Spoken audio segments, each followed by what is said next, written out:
Man, let's get right into the news. If you're not aware, the New York Knicks and Mikal Bridges have agreed to a 4-year, $150 million extension. And some people are calling it an overpay. But it's really not an overpay, and I'm here to tell you why. The number one reason why this is not an overpay is because the New York Knicks championship window has opened significantly. If you're not aware, the Celtics have lost Jason Tatum. If you're not aware, the Indiana Pacers have lost Tyrese Halliburton. So that really leaves two teams coming out the East, in my opinion, and that is the Cleveland Cavaliers and the New York Knicks. If there is any chance, this is the best opportunity for the Knicks to win a championship next season. Because the following season, Hallie and Tatum should be back, and they should be both healthy. But I'm telling y'all New York fans, bro, this is the time for y'all to seize this opportunity and make a run at the finals, to make a run at the championship.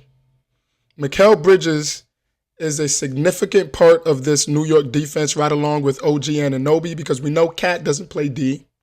We know Brunson is too small, right? Josh Hart is a two-way player. I like Josh Hart. I love Josh Hart. I love his grittiness. I love his what's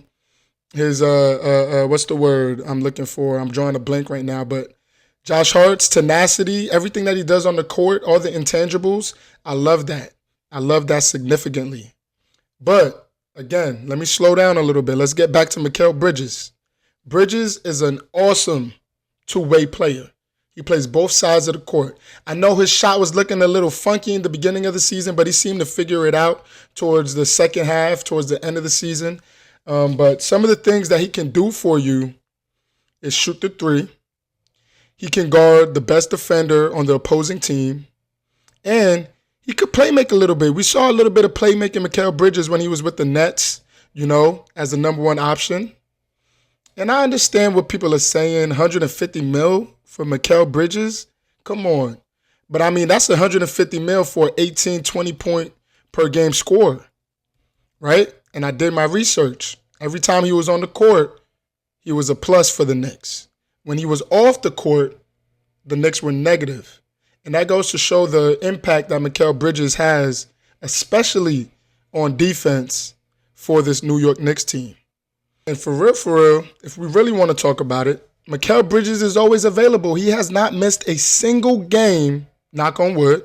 He has not missed a single game at all in his NBA career. So that's $150 million for somebody who's going to be there every single game. Like, come on, bro. He's the ultimate Iron Man. So when I was doing some research again, it says here that the maximum extension Bridges could have signed would have been worth $156 million, right? That's a minor discount. I mean, I know it's just a couple of M's, but still, it's still a discount so that the New York Knicks can have some financial flexibility so that it could flesh out the rest of its roster. And if we're looking at this Knicks roster, I mean, let's take a look. They got Jalen Brunson at the 1, Mikal at the 2, Josh Hart at the 3.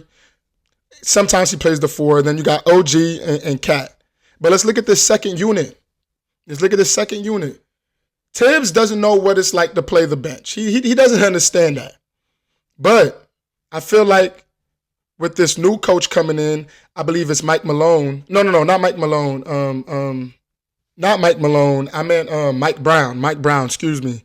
With this new coach in Mike Brown, I feel like he's a good coach, former coach of the year, I believe, and he could switch up the offense for this team because under Tibbs, bro, Tibbs didn't play the bench, that's 1.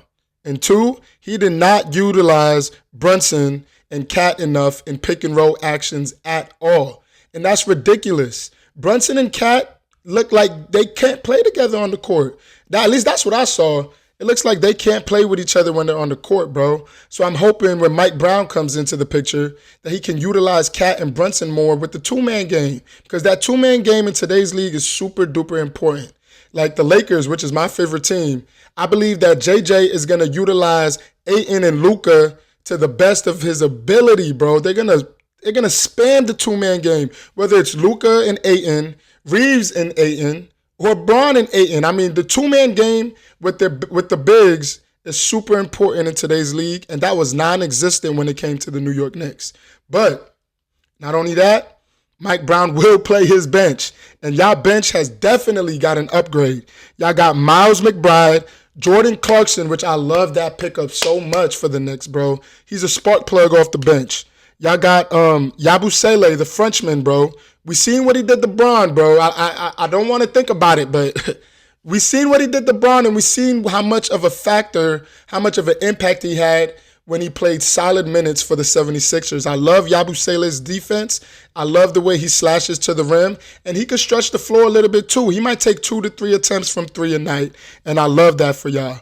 And Mitchell Robinson, solid defender, solid rim protector. I love the bench that the Knicks have, and I'm hoping that Mike Brown comes in and changes this New York Knicks defense. Well, not really the defense per se, but this offense, and utilize the bench even more, because this Knicks team is scary, and I could definitely see them coming out the East, especially next season.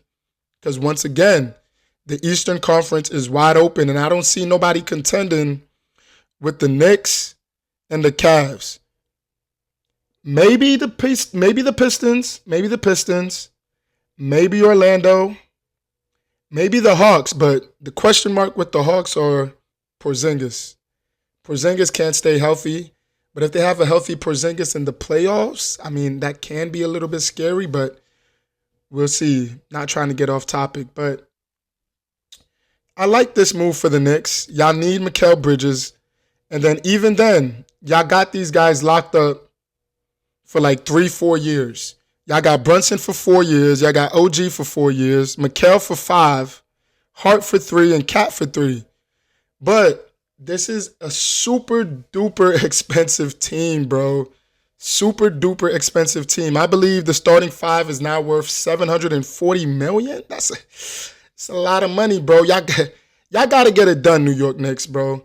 All my New York fans. I'm from Brooklyn. Feel me? I'm from Brooklyn. I know I'm a Lakers fan and all that, but yo, y'all, this is y'all chance. If it's now, then it's if it's not now, then it's never, bro. Y'all got at least 2-3 years, and next year is y'all best bet. Y'all gotta get it done, bro. Y'all gotta get it done. New York would go crazy if the Knicks won a championship, and that's just facts. That's just facts. But I love this move for the Knicks. I love this move for the Knicks. I love this move for Mikal Bridges. He's a great two-way player. You know, he averaged, I believe it was like 18, 4 and 4, 18, 4 and 3. I mean, and he plays every game, and he plays the most minutes on the team. Y'all need Mikal Bridges. He's a great, solid player in this league, and I hope the New York Knicks can get it done next season. If they don't make it to the finals next season, then it's a bust, because this is the best year for y'all to win. This is the best opportunity, the best chance y'all ever gonna get is next season. And I hope the Knicks can find a way to get to the finals.